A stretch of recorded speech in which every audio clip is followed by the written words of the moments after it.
Olá pessoal, antes rapidinho de começar esse vídeo, eu queria falar para você que tem uma oportunidade muito boa embaixo desse vídeo para te ajudar a aprender a ganhar dinheiro pela internet. Olha só quanto que eu já estou conseguindo ganhar aqui, ó. Vou deixar exatamente o site onde eu entrei, que eu aprendi isso tudo aqui, ó. Isso aí, ó, nos últimos dias aí no caso, né? Eu consegui esses valores aqui, ó, mais de R$ 5.000 através de vendas na internet. Você também pode conseguir, tá? Se tiver vaga para você, verifica o site que tá abaixo desse vídeo aí depois de assistir. Vai lá, bom vídeo para você, valeu! Além de religião, uma ética por um mundo sem fronteiras. Dalai Lama. De uma forma direta e franca, Dalai Lama elabora e aprofunda sua visão de um caminho não religioso. O autor faz um apelo para uma vida ética e feliz e para uma comunidade humana global, baseada na compreensão e no respeito mútuo. O livro é um modelo para todos aqueles que não se identificam com nenhuma tradição religiosa, mas que mesmo assim anseiam por uma vida de realização espiritual enquanto trabalham por um mundo melhor. Valores internos na era da ciência. Muitas pessoas questionam a necessidade de seguir uma religião, pois a resolução de vários problemas tornou-se possível através da ciência. A ciência vem provando que a bondade e a preocupação com o bem-estar do próximo não é só uma questão pessoal, mas sim que faz parte de nossa natureza biológica. Por isso, o autor sugere que tais dados combinados com nossas experiências pessoais ou de senso comum oferecem um bom argumento sobre cultivar os valores humanos fundamentais que não dependem de princípios de religião ou fé. Embora possamos viver sem religião, não podemos viver sem valores internos. Mais fundamental do que a religião é a nossa espiritualidade humana básica. Temos uma tendência natural para o amor, a bondade e o carinho, independente de ter religião ou não. Quando alimentamos esses valores internos que apreciamos nos outros, começamos a viver espiritualmente.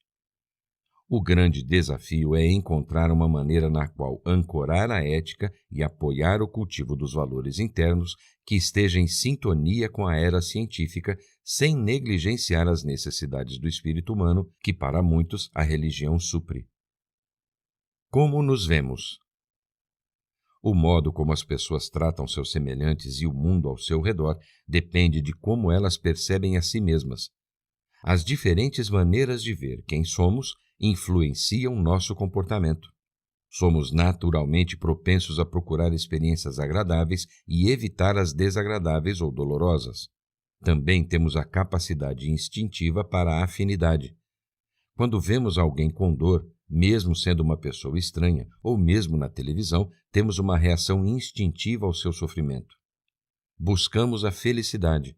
Nosso corpo é destinado a uma vida feliz. Uma mente feliz é saudável e uma mente saudável é boa para a saúde do corpo.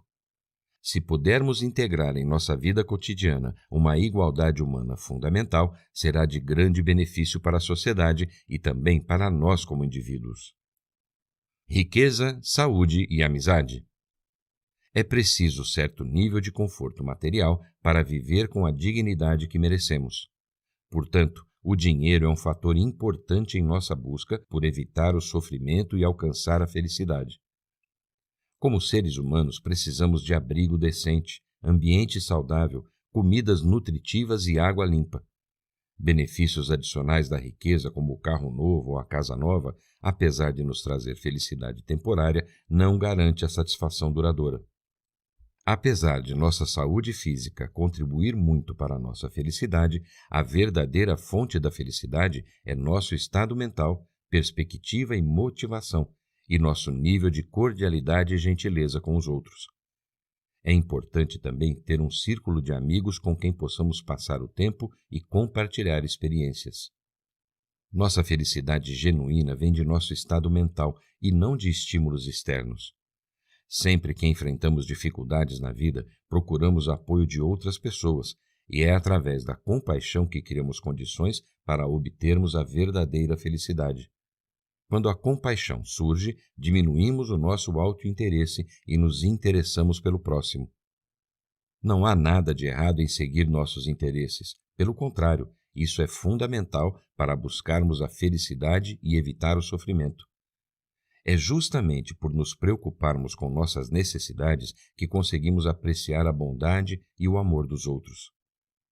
Ter compaixão não significa se render à má conduta ou a injustiças. Pelo contrário, a compaixão faz com que tomemos uma oposição à injustiça. E essa postura de não violência não vai significar que você é fraco, mas sim que é autoconfiante e corajoso.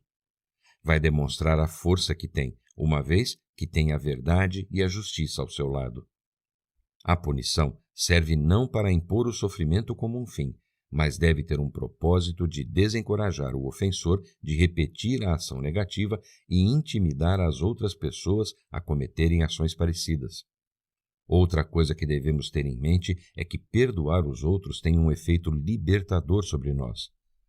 Quando estamos presos a algo de errado que alguém fez para nós, temos a tendência natural de nos irritarmos e ter pensamentos negativos. Se nos mantivermos presos a lembranças dolorosas, não vamos corrigir o erro e isso não terá nenhum efeito positivo sobre nós. Por isso, a compaixão é o princípio-chave para a construção de uma boa ética. É através do interesse pelo bem-estar dos outros que nossos valores e princípios éticos podem surgir, incluindo a justiça. O papel do discernimento. O discernimento também tem um papel importante para desenvolvermos a nossa própria consciência ética. Através da inteligência chegamos à compreensão, e a compreensão é a base da consciência.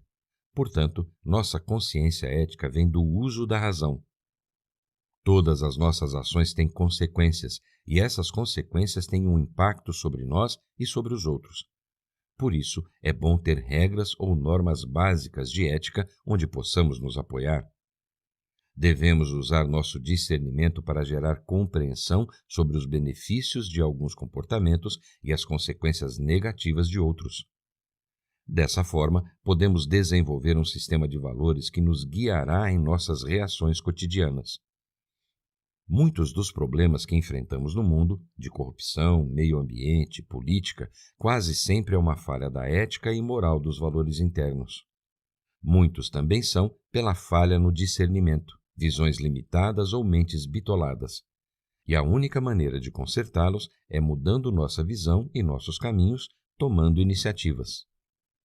Precisamos entender que na era da globalização, nossas vidas estão todas interligadas, e que nosso comportamento tem uma dimensão global. Se nos concentrarmos exclusivamente em nosso desenvolvimento interior e não ligarmos para os problemas mais amplos do mundo, é sinal de que estamos esquecendo alguma coisa. O que podemos fazer para reduzir o nível de violência no mundo é adotar uma postura de desarmamento. Tanto o desarmamento interno, nosso ódio, preconceito e intolerância, como o desarmamento exterior em nível das nações e dos estados. Em todas as áreas, nosso futuro não pode ser protegido somente por leis e regulamentos governamentais. O que precisamos é de iniciativa individual. Precisamos mudar nosso modo de pensar e diminuir a distância entre a percepção e a realidade. Por essa razão, a educação é essencial nos dias de hoje. A religião já não tem tanta influência como tinha antigamente, e os valores familiares também estão enfraquecendo por conta dos valores materiais e a pressão econômica, o que resulta na falha de incorporação dos valores internos aos mais jovens. Precisamos de uma maneira de promover esses valores de uma forma universal, sem preconceitos. Começando consigo mesmo. Ética não é somente uma questão de conhecimento, é preciso praticá-la diariamente. E para isso existe um processo com 3 níveis a alcançar para ser bem-sucedido. O primeiro é a ética da restrição. Se abster de causar dano real ou um potencial dano aos outros. O segundo é a ética da virtude. Cultivar e fortalecer comportamentos positivos e valores internos. E o terceiro é a ética do altruísmo. Dedicar nossas vidas para o bem-estar dos outros.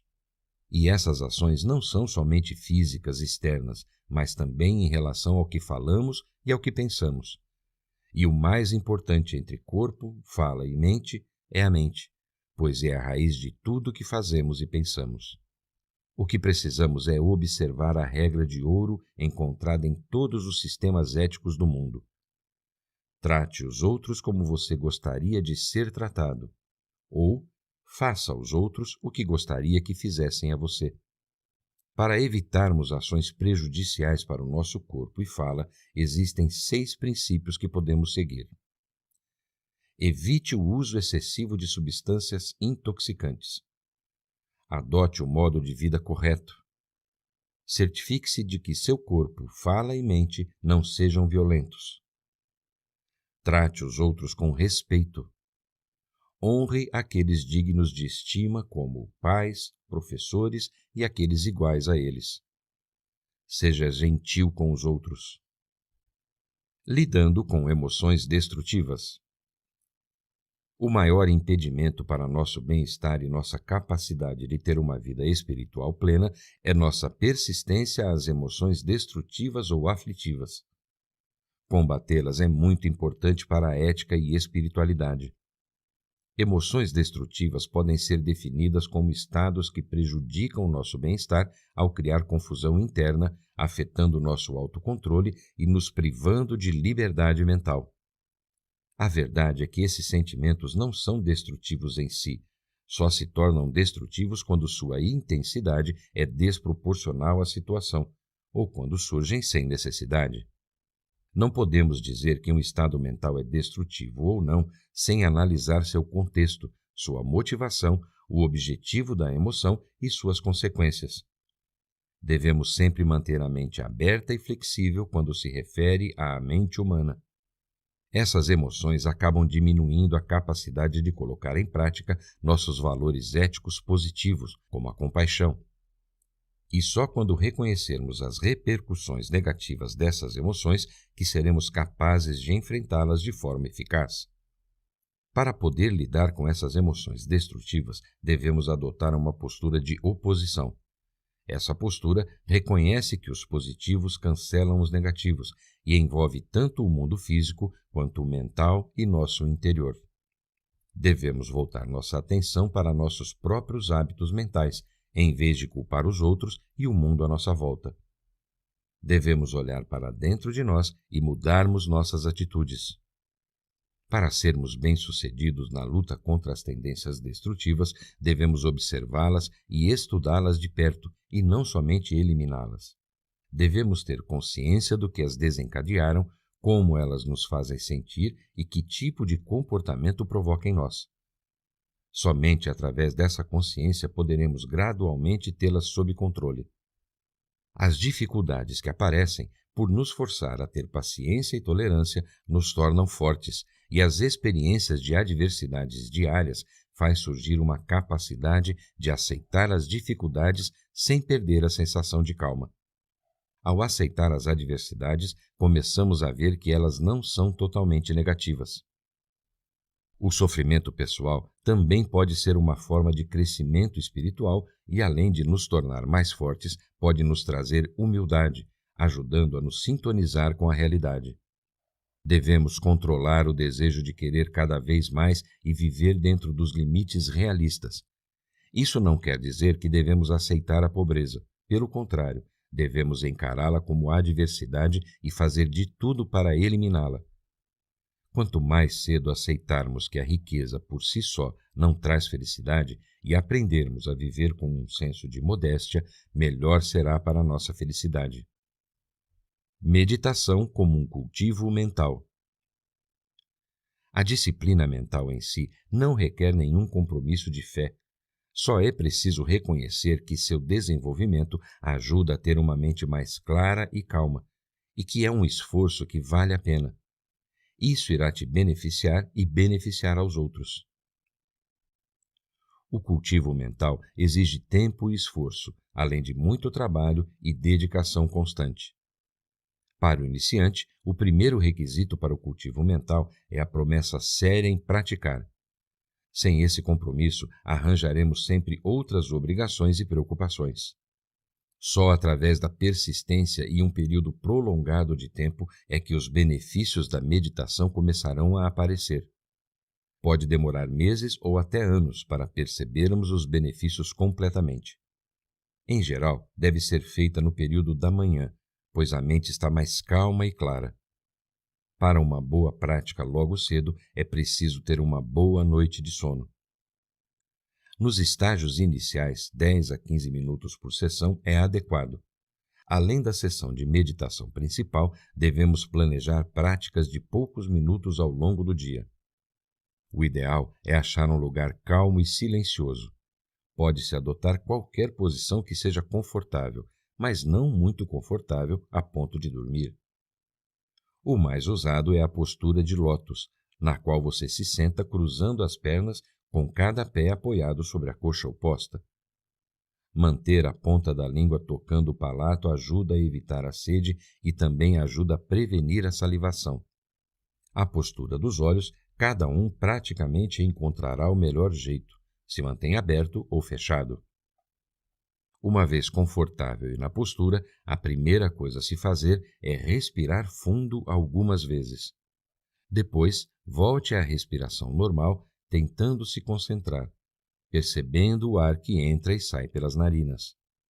Você pode também fazer uma inalação e uma exalação contando em silêncio de 1 a 5 ou 1 a 7 e repetir o mesmo processo algumas vezes. Ao dar uma tarefa à nossa mente, é menos provável que ela seja carregada por pensamentos inadequados.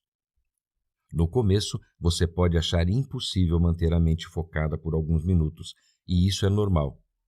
Assim que perceber que está distraído, apenas retorne suavemente ao que estava fazendo antes da distração surgir. O importante é não desanimar. O que uma boa prática precisa é de um fluxo constante de esforço e um compromisso em longo prazo. Devemos lembrar que todo o propósito de nossa prática é nos tornarmos seres humanos com mais compaixão.